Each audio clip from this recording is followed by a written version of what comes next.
There have been a couple of LMS launches, one of them that actually made the base camp much more accessible to blind and visually impaired, as well as in later launch, it is now accessible to mobile devices for those who don't have a computer but just have the phones. It's now accessible on mobile devices, and it's also accessible to blind and visually impaired people on multiple devices. So he's done a great deal to influence the moving forward of Toastmasters International to make things more accessible to those who need it.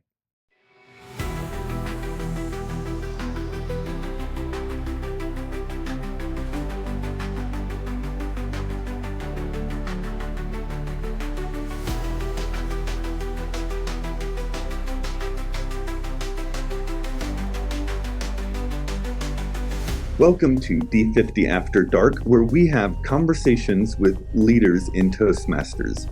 I'm your host, Mickey Bennett, and today we will be having another conversation with Ozark Assistant Division Director Dewey Magar, and we'll be learning all about our newest division in District 50. It's going to be a great conversation.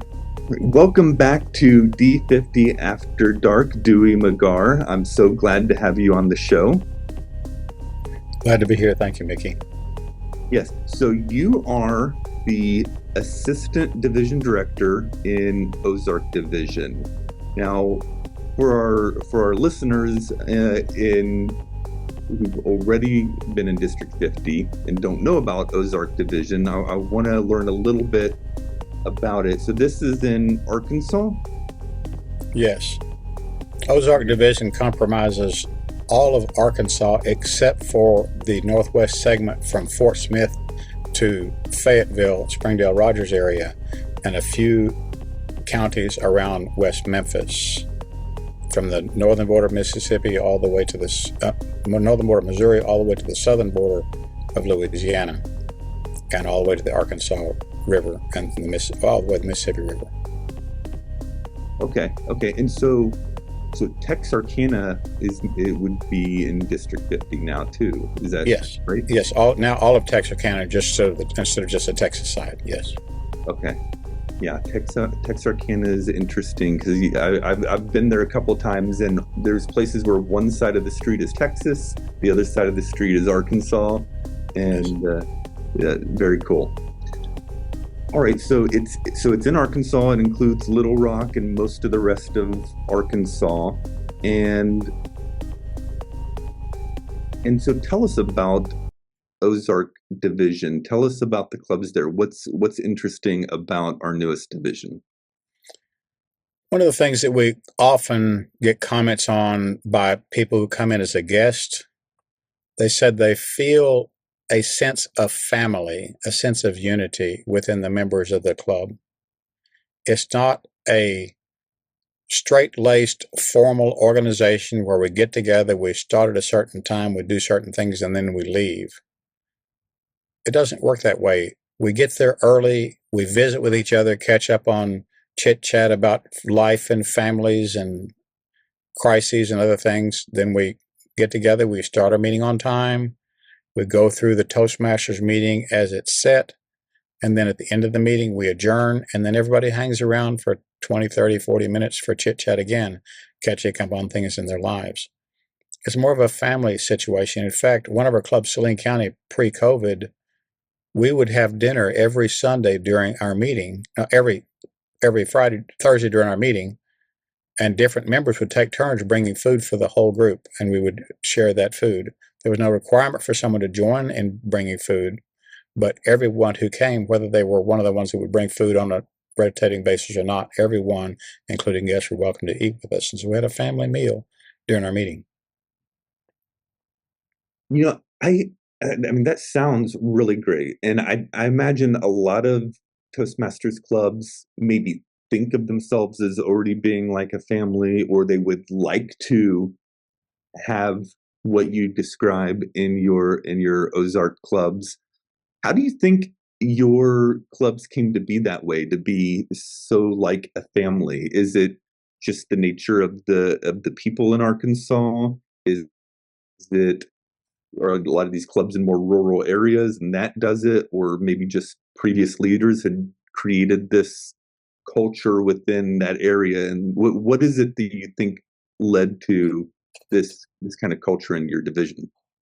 Well, it's certainly not about rural areas. We have 21 clubs in Ozark, and 16 of those clubs are in the greater Little Rock metropolitan area. Okay. I think one of the primary things that helps to foster this atmosphere is the importance of relationships. We prize relationships above corporate status. When we get together, it's not about Dr. So-and-so and lawyer so-and-so. It's about Mickey and Dewey and the others that are in the room. Many of us would call each other by our first names. Some clubs still try to hold to distinguished Toastmasters such and such, or things of that nature, the titles and things. We have the titles, we know the titles, but we're such good friends, we've developed such good relationships through the years that we're on a first name basis, and we feel comfortable doing that. We care about each other. We care when one of them's grandmother goes to the hospital, or one of the members loses a loved one, and we talk about those things. We help with those things. When someone is struggling with a real challenge, they might share that in a speech to the club. And then it helps us to know each other better, and some of us may, after the meeting, offer suggestions on how to resolve those challenges that they're having. So it's about relationships, not about giving speeches. I mean, you mentioned in our previous conversation that you were introduced to Toastmasters by a friend of yours who was visually impaired. And I got the impression from our other conversations that there's quite a number of Toastmasters in your division that are blind or visually impaired. Could you say more about that? Yes, there are quite a few people who are blind or visually impaired. In fact, Adrian was completely blind. He could not see the light of day. He had no light perception at all. His wife had a limited amount of light perception where she could see one light on the wall to help navigate her through the house, but that was it. One of our clubs, Capital Toastmasters, about half of our members are blind or visually impaired.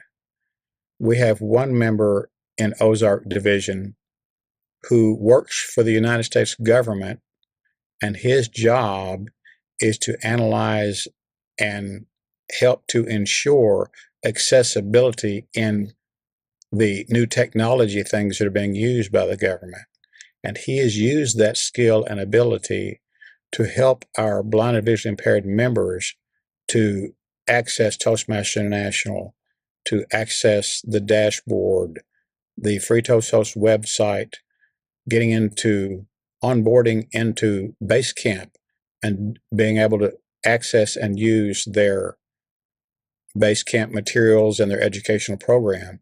In fact, he has gone to Toastmasters International on several occasions to offer them suggestions on how they can improve things. And since he's been working with us, there have been a couple of LMS launches, one of them that actually made the Basecamp much more accessible to blind and visually impaired, as well as in later launch, it is now accessible to mobile devices for those who don't have a computer but just have the phones. It's now accessible on mobile devices, and it's also accessible to blind and visually impaired people on multiple devices. So he's done a great deal to influence the moving forward of Toastmasters International to make things more accessible to those who need it. I hadn't even really thought about that, about Basecamp being optimized for the visually impaired. So now it is accessible. It's got features that allow visually impaired to use Basecamp. There are some limitations. It is accessible to those who have and know how to use screen reader softwares, which are prevalent. There are still some who don't have computers, don't have internet, are barely using the screen readers and voiceover on their telephones. So some of those still have challenges. But the Toastmasters International, for those who are not technologically savvy and blind and vision impaired, we have other methods the Toastmasters provided us to help those individuals to move forward in pathways and gain credit for what they've done. Yeah, I have a friend who is blind, and I met her in another organization I was involved in, and I was amazed about how technically savvy, as you put it, she was. She could do things on her smartphone or computer and pretty much go to any website and deal with her emails and text messages and everything all through the earpiece that would tell her what's going on the screen, and her ability to navigate it. I was just always so impressed by what she was able to do with the technology. But before base camp, were Toastmasters manuals available in Braille? What did our members do before this? The manuals were never available in Braille, to my knowledge. One thing that's happened with our friend who's helping us, he has a Braille printer where he can take information. For example, last year at the spring conference, he took a copy of the agenda for the conference, converted it to a digital copy, which he programmed with the right fields to make it go to the Braille printer and print copies of it. So he had Braille copies of the spring conference program available for all the blind and visually impaired who could read Braille. Another thing that we did, the biggest challenge that we had initially when Pathways launched in 1918, not that long ago, 2018, was that the blind and visually impaired had no access at all. So I created what was called Pathways University. I started with the dynamic leadership path. We had a regular Capital Toastmasters meeting for an hour from 12 to 1. From 1 o'clock to 2 o'clock, we announced those who want to stay, we're going to do Pathways University. We're going to go through the pathways to help people. All the blind and vision impaired people stayed, and many of the others stayed as well. And those who could see the screen, we put the Pathways program from TI up on the big screen from my computer, and we had people share turns reading what was on the screens. Then we would watch the videos, and then we would do one project each week. So in 15 weeks, we completed an entire path. That helped people to get the exposure to all of the electronic content that was there. And then each week, after they gave a speech, they'd come to me after the meeting and say, well, what's my next project? I tell them what the next project was, give them a quick summation of what they had read and understood and heard. And they remembered, yeah, that's what that is. This is what I need to do. This is a project I need to conduct. This is the kind of speech I need to give. And that would help them with those things. And so they were able to go all the way through the dynamic leadership path, having never had access to the electronic content. They'd seen it online and heard people talk about it, heard the videos, and heard the conversations where people would ask questions and get answers about how that worked in that path. And I've continued with that. I have a grid on my computer that's tracking about 50 different people, blind and sighted, keeping up with what projects have completed in which path and when they've turned in a given project or a given level to Toastmasters International. So even today, many of the people who don't have internet access or are blind or visually impaired and do not have the screen reader capabilities, they will call me up and ask me, where am I in my path? And I will tell them what projects are coming up in the next level. And they will come up with a speech that fits that project, that applies to that particular thing. And they will do that because I've already gone over it with them using the electronic content. Wow. That's awesome. I'm convinced Ozark Division is a marvelous division where the clubs are like family. I kind of want to drive up to Little Rock and visit some of your clubs. Very cool. Well, do we just before we wrap up in this conversation, I wanted to ask you, you're about a month into officially being a part of District 50. Has there been any surprises or unique challenges that you're having to deal with in switching from one district to another? How's the transition been?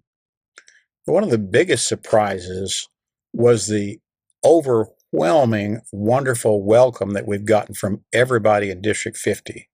Happy that we're here, and we're happy to be here. We've had more direct interaction from the trio and upper leadership in the district from District 50 than we ever dreamed of having in District 43. That they just go overboard to help us, one-on-one contact, connection.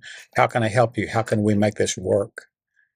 I guess one of the biggest challenges is when we go to in-person events, which are not that many, it's a few hours further than we're accustomed to. From Little Rock, we would go 3 hours to Fayetteville, 2 hours to Memphis, 4 hours to Mississippi.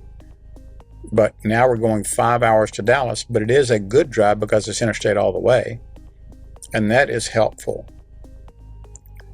But we are so excited about District 50. Y'all are doing so many things that we hadn't seen before. The communication is wide open.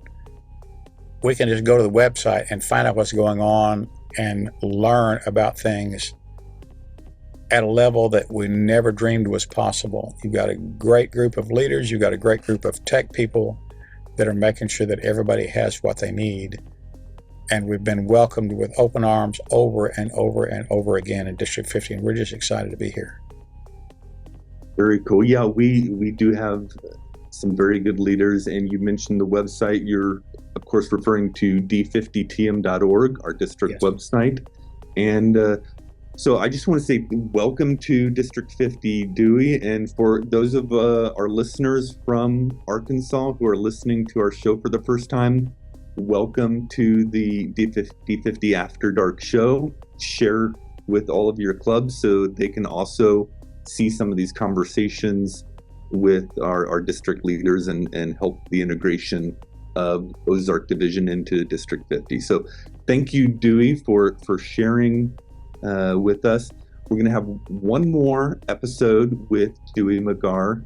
Our next episode, we will be talking about how clubs become distinguished and stay distinguished. So you definitely don't want to miss what Dewey has to say about being a successful club.